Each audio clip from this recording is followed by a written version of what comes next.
প্রিয় ভাই ব্রাদার কেমন আছেন আপনারা? এই মুহূর্তে যদি আপনাদের একটা ব্র্যান্ড নিউ ফোন কেনার জন্য অ্যারাউন্ড ৳২০,০০০ বাজেট থাকে, তাহলে আপনাদের জন্য ৩ টা এক্সিলেন্ট চয়েস আমি করে রাখছি। যেগুলো থেকে যদি আপনারা একটা ফোন কেনেন, তাহলে আমার কাছে মনে হয় যদি ১৮ থেকে ২৫-২৬,০০০ টাকা আপনাদের বাজেট থাকে, তাহলে এই বাজেটের মধ্যে এইগুলো আসলে বেস্ট ডিভাইস হবে। সো যে ৩ টা ফোন আমি নিয়ে আসছি, এছাড়াও কিন্তু আরো অনেক ফোন আছে। আপনারা যদি এর মধ্যে অন্য কোনো ফোন ব্যবহার করেন, তাহলে সেগুলোর এক্সপেরিয়েন্স একটু শেয়ার করতে পারেন। তাহলে যারা আসলে কি এই বাজেটে ফোন কিনতে চায়, অনেকেই কিন্তু কনফিউজ থাকে। তবে আমার কাছে মনে হয় যে এই ৩ টা ডিভাইস খুবই ভালো। যারা আসলে বিভিন্ন ধরনের আসলে ইউজার, লাইক কেউ গেমিং করতে চান ভালো, কেউ ভালো ডিজাইন চান, কেউ ভালো ব্যাটারি ব্যাকআপ চান, কেউ ভালো ডিসপ্লে চান, কেউ লম্বা সময় ধরে ব্যবহার করতে চান, কেউ একটু ভিডিও করতে চান। সো তাদের জন্য বেটার হবে। তবে ভিডিওর শুরুতে একটু স্পন্সরের অ্যালার্ট দিয়ে দিই। এই ভিডিওর স্পন্সর আমি নিজেই, এবং আমি কিন্তু নতুন ফেসবুক অ্যাকাউন্ট খুলছি, পেজ খুলছি, নতুন একটা ব্লগের চ্যানেলও খুলছি। সো সেইগুলোর বিস্তারিত এই ভিডিওর ডেসক্রিপশনে আমি দিয়ে দিচ্ছি এবং ফার্স্ট কমেন্টে দিয়ে দিচ্ছি। আপনারা চাইলে ওখান থেকে একটু ফলো দিয়ে রাখতে পারেন। কোনো প্রকার টাকা পয়সা লাগে না ভাই ফলো করতে। So do subscribe please.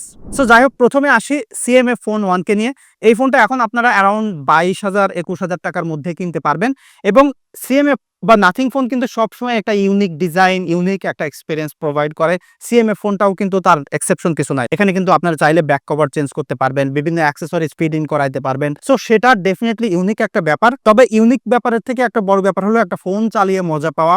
So সেই জিনিসটাও কিন্তু CMA ফোন 1 এ আছে। তার প্রধান বিশেষত্ব একটা হলো তাদের নাথিং OS। এইটা অলরেডি এখন Android 15 আপডেট পেয়ে গেছে। অনেক বড়, বড় কোম্পানিও কিন্তু এখন আপডেট দিতে পারেনি। বাট আমি দেখছি যে নাথিং ফোন খুব অন টাইমে আপডেট দেয়। আমি নিজেও আমার বাসায় একটা নাথিং ফোন 1 ব্যবহার করি। আরেকটা জিনিস হচ্ছে যে এই CMA ফোন 1 টা কিন্তু পাওয়ারড বাই Dimensity 7300 একটা প্রসেসর, যেটা অ্যারাউন্ড ৩৫-৩৬,০০০ টাকা বাজেটেও এই প্রসেসরটা ব্যবহার করে বিভিন্ন ব্র্যান্ড, বিভিন্ন কোম্পানি। যারা গেমিং করতে চান, ডেইলি টাস্কিং করতে চান, সেটা খুবই ভালো একটা ব্যাপার। এবং এই ফোনটা কিন্তু ২ টা মেজর OS আপডেট পাবে। তার মধ্যে অলরেডি একটা পেয়ে গেল এবং আপনারা আরো একটা আপডেট পাবেন। আর ভালো ব্যাপার হলো এখানে কিন্তু 6.67 ইঞ্চির একটা AMOLED ডিসপ্লে আছে, যেটা 120 হার্টজের রিফ্রেশ রেট এবং ২০০০ পর্যন্ত পিক ব্রাইটনেস চাইতে পারে। সো এক্সিলেন্ট একটা ডিসপ্লে ফর শিওর। ডিসপ্লের এক্সপেরিয়েন্স ভালো হবে। গেমিং করতে চাইলে বা যদি আপনি ভিডিও টিডিও দেখতে চান, ডেফিনিটলি এই ফোনটা এনজয় করবেন।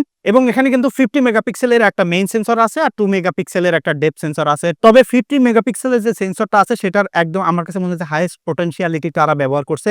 এটার বিস্তারিত জানতে চাইলে আমার চ্যানেলে এটার ফুল রিভিউ দেওয়া আছে, সেটা আপনারা দেখে নিতে পারেন। এটাতে আবার দারুণ সেলফি ক্যামেরার এক্সপেরিয়েন্সও পেয়ে যাবেন। এখানে 16 মেগাপিক্সেল একটা সেলফি ক্যামেরা তারা ব্যবহার করছে এবং মেইন সেন্সর দিয়ে কিন্তু 4K পর্যন্ত ভিডিও করে ফেলতে পারবেন আর সেলফি ক্যামেরা দিয়ে ফুল এইচডি ভিডিও করতে পারবেন। সো দারুণ ব্যালেন্সড একটা প্যাকেজ এই বাজেট সেগমেন্টে যদি চিন্তা করেন, এবং সেই সাথে ইউনিক একটা ডিজাইন ডেফিনিটলি আপনি পেয়ে যাচ্ছেন। এবং এই ফোনটা হাতে থাকলে অনেকেই আপনাকে জিজ্ঞাসা করবে এটা কোন মডেলের ফোন বা কোন ব্র্যান্ডের ফোন। সেই একটা জিনিস আমি আসলে নাথিং ফোনগুলো ব্যবহার করতে যেয়ে দেখছি এবং এটা আমি সবসময় অ্যাপ্রিশিয়েট করি আরকি। তারপর যে ফোনটা রয়েছে সেটা হলো Realme Narzo 70 Turbo। এটাও খুবই এক্সিলেন্ট একটা device for the performance. Like আপনি যদি বেশ ভালো গেমিং করতে চান, তাহলে এই ফোনটা খুবই ভালো হবে। বিকজ এখানে 6.7 ইঞ্চির একটা OLED ডিসপ্লে, যেখানে 120 হার্টজের রিফ্রেশ রেট পাচ্ছেন এবং ২০০০ পর্যন্ত পিক ব্রাইটনেস যাইতে পারে এবং এইটার ক্যামেরার এক্সপেরিয়েন্সটাও ভালো আছে। 50 মেগাপিক্সেলের একটা মেইন সেন্সর, 5000 মিলিঅ্যাম্পিয়ার একটা ব্যাটারি পাচ্ছেন, যেটাকে আপনারা 45 ওয়াটের ফাস্ট চার্জ করতে পারবেন। সো এখানে কিন্তু আরো বেশি ফাস্ট চার্জ আপনারা পেয়ে যাচ্ছেন এবং এটার ডিজাইনটা একটু বোল্ড। লাইক সবাই আসলে এরকম ডিজাইন পছন্দ করবেন না,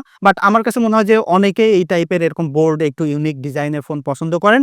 এবং এই ফোনটা সামনে থেকে দেখলে আপনারা বুঝতে পারবেন খুবই প্রিমিয়াম একটা লুক দেয় এবং ফোনটার হ্যান্ড ফিলও ভালো আছে। এবং এখানে কিন্তু MediaTek Dimensity 7300 এনার্জি প্রসেসরটা ব্যবহার করা হয়েছে এবং এই ফোনটার দাম এখন অ্যারাউন্ড আপনারা ২৩-২৪,০০০ বা সর্বোচ্চ ২৫,০০০ টাকার মধ্যে পেয়ে যাবেন। এবং তারপরে যে ফোনটা আছে সেটা হলো Samsung Galaxy M35। এই বাজেটে যদি আপনি ভিডিও করতে চান বেশ এবং ফটোগ্রাফি করতে চান, লম্বা সময় ধরে ব্যবহার করতে চান, ভালো সফটওয়্যার সাপোর্ট পেতে চান, লাইক এই ফোনটা কিন্তু আপনাকে ৪ বছরের মেজর OS আপগ্রেড দিচ্ছে। সো সেই দিক থেকে ফোনটা ডেফিনিটলি ভালো হবে।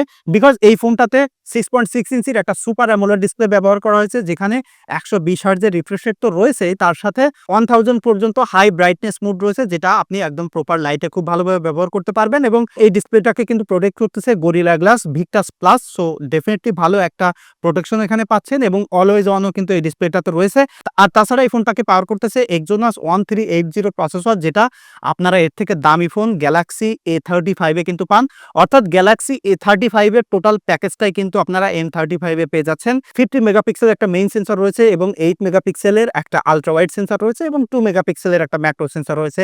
সেটা কাজের নয়, তবে এই দুইটা সেন্সর ভাই খুবই সুন্দর।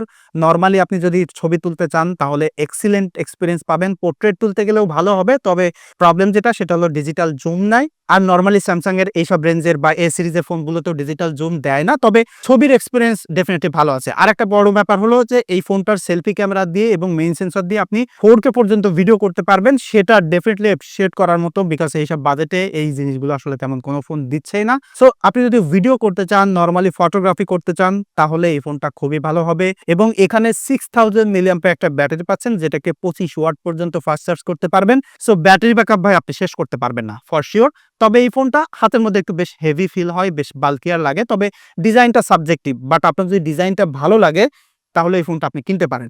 তবে এই ফোনটার যদি ইমপ্রুভমেন্টের কথা বলি, যে একটা জায়গায় আসলে ইমপ্রুভমেন্টের দরকার, সেটা হচ্ছে সব ফোনে এখন ইন ডিসপ্লে ফিঙ্গারপ্রিন্ট দেয়, এই ফোনটা কিন্তু সাইড মাউন্টেড ফিঙ্গারপ্রিন্ট পাচ্ছেন।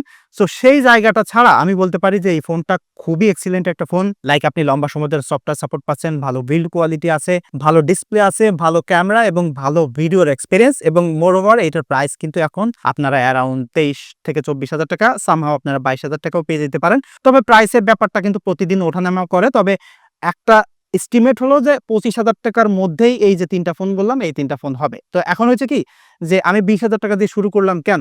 লাইক 18 থেকে 20, 22, 23,000 টাকা একটা সিমিলার রেঞ্জ।